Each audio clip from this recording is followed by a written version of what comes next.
Hello and welcome to the Medcurity podcast. I'm your host, Sean, and today we will be discussing the latest update to HIPAA, and this is the latest rule for and around substance use disorder privacy. Recently, the U.S. Department of Health and Human Services, HHS, released a final rule revising the confidentiality of substance use disorder patient records regulations under 42 CFR Part 2.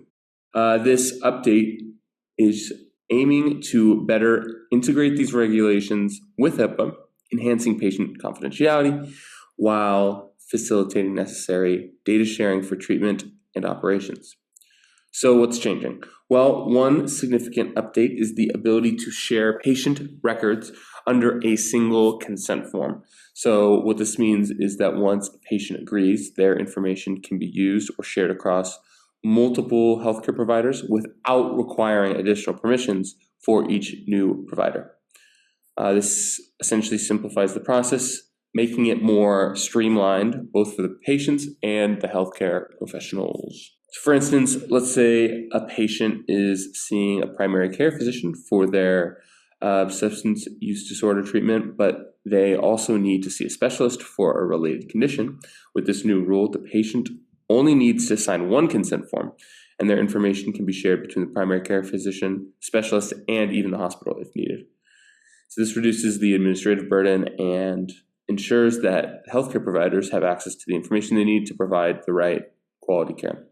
Another important update focuses on breach notification requirements.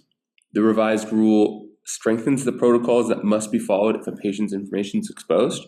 Now, healthcare providers and entities are required to notify patients more swiftly and clearly if their data is compromised, ensuring transparency and hopefully maintaining and increasing trust.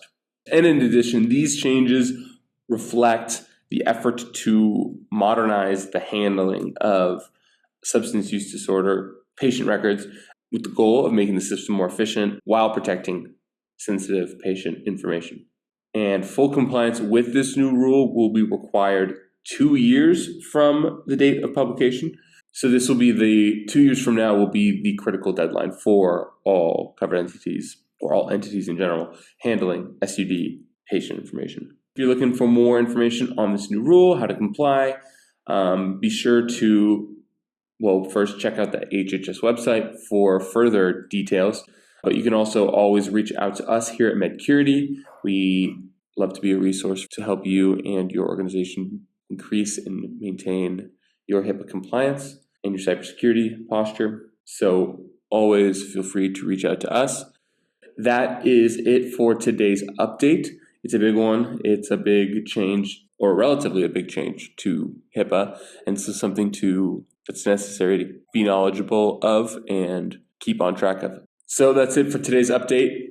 Always important to stay on top of HIPAA revisions and additions. Join us next time where we will be discussing audits.